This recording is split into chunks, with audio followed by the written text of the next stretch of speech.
You're listening to The Moose and the Loose, your 10 minutes action-packed financial podcast with your host, Mikey Hu.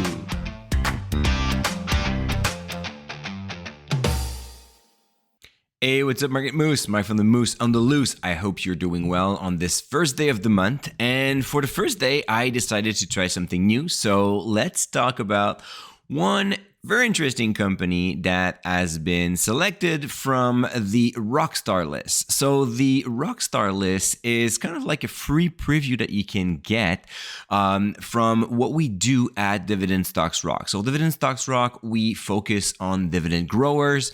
And most importantly, I start all my research to find candidates from our portfolio using the Rockstar list filter. So our DSR members are able to add more than 50 financial metrics to the filter and then tailor it exactly on how they look, on what they want. But on my side, I just like to have a broad research looking for companies showing revenue, earnings per share, and dividend growth over the past 5 years. So that's a good start. Obviously, you cannot just pick stocks from that list, but it's a pretty good start if you're looking for candidates. And this list is being updated monthly for our free listeners. You can download it by entering your email address at moosemarkets.com/rockstars, moosemarkets.com/rockstars. So the list is updated monthly, but our DSR member can actually create that filter in their own stock screener and generate it every moment they want, so every single day. So from that list, I decided to pick Canadian National Railway. Why? Well, they recently reported their earnings last week, and it was pretty solid, actually. I was kind of surprised. I was expecting revenue slowdown and probably adjusted earnings to be down a little bit, but it was quite the opposite. So revenue were up almost by 7%, and then earnings were up by 5%. So pretty decent quarter for a railroad company where I expected a slowdown following a tougher economy, but it's not the case. Actually, one thing that I really like about Canadian National Railway, ticker, by the way, if you don't know it, it's CNR.TO, or if you want to trade it on the US stock market, don't know why you would not want to do that, but anyways, it trades also on the New York Stock Exchange under CNI. So one thing that I really like about CNR is the fact that they're serving 7 different industries. And for that specific quarters, you have 6 out of 7 industries that shows positive revenue growth in constant currency. So we had petroleum and chemicals up 14%, metals and minerals up 5%, forest products up 3%, grain and fertilizer up 7%, intermodal at 5%, and automotive at 7% as well. So a pretty solid and constant growth across many industries. The only segment that was down was coal transportation at minus 9%. Kind of like normal, we should expect to see coal slowing down like year over year is in a secular decline as most utilities are trying to transfer off coal, both in Canada and both in the US. Actually, I was reading on another topic. I was reading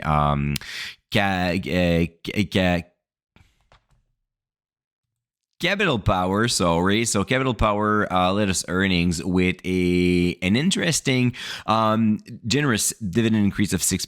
And they were also mentioning that they were 5 years ahead on their government mandate to transition out of the coal business. So long story short, do not expect coal transportation to be a growth driver for CNR. It is normally going to go down. But for all the others, that was a pretty solid quarter. Now, based on the second quarter results, Canadian National Railway now expects to deliver adjusted EPS growth in the mid-single to high single digit. It was previously supposed to be around 10%. Now we're just like between 5 and 9%. The reason is EPS is under pressure as operating ratio has greatly increased. So the operating ratio, as you know, Canadian National Railway railroads in general, they are capital intensive. It costs a lot to maintain their railroad networks, and there's a thin line where they must maintain the balance between how much they spend to maintain a great network and avoid delays and outage. But on the other side, if they spend too much right away, well, then the operating ratio will increase, because that is a sign of like how much you spend on your network in kind of like a capex, capital expenditure. And the operating ratio ran from 60% to 64%. So the higher the higher the operating ratio is, the lower the margin will be, because that means that they are spending a lot of money on the railroads. During the earning calls, they mentioned they did not expect any strike, so that should also help the company to achieve their goals going forward. But of course, expenses in general are relatively higher. Inflation is kicking in. It's hurting everyone, so including CNR. But overall, a pretty good quarter. And the reason why I wanted to highlight this one is I think right now we can get a pretty decent deal on this one. The reason why, like the way I base my decision here, my rationale on saying, well, it's probably trading an interesting price, is I usually look at the average 5-year yield, the dividend yield, and the average 5-year PE ratio. It gives me an idea of like how the market perceives that company and how much they're willing to pay for it, which is interesting for a case like a railroad business. Is it's so stable that what happened 5 years ago and what is happening right now, it's pretty much the same, right? So if the market on average, it was willing to pay a 22 to 23 times the earnings, so the average PE ratio for the past 5 years at 22.75 right now, and the current PE ratio is at 19, the forward PE ratio is at 19, well, we kind of have like a small deal here that could be interesting. The yield, the dividend yield, is also telling us the same story. So the average of the past 5 years is 1.75. The current yield is at 2.15. And I kind of like to say that whenever you can grab a few shares of CNR over 2%, you're getting a good deal.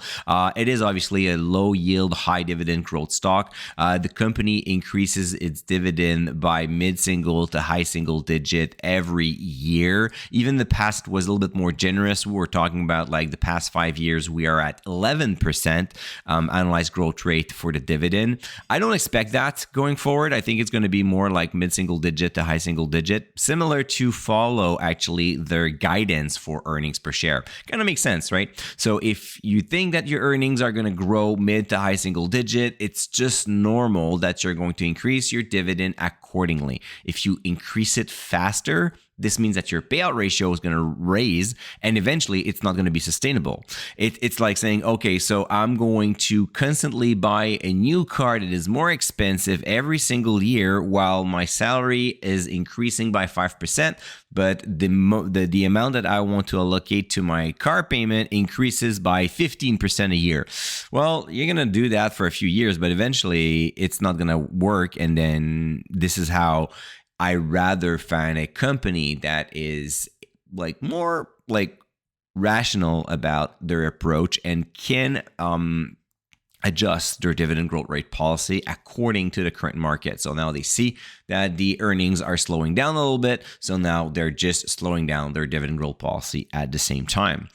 So again, if you are looking for interesting candidate to add to your list, while you're thinking that the market is trading at a all-time high and there's absolutely no place for new stocks, well, CNR doesn't seem to be trading at a crazy valuation right now. Seems to be quite interesting, very solid business model. And if you're looking for more ideas like this, you can definitely download the Rockstar list at moosemarkets.com/rockstars. And if you're a DSR member, well, you can actually use the DSR Fundamental newsletter.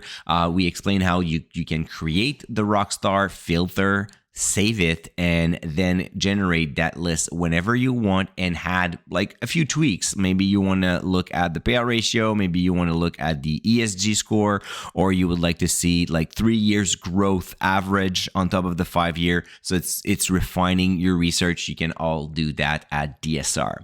So all right, Moose, that's enough for today. Tomorrow it's Business Friday, so we're gonna have some fun talking about the business.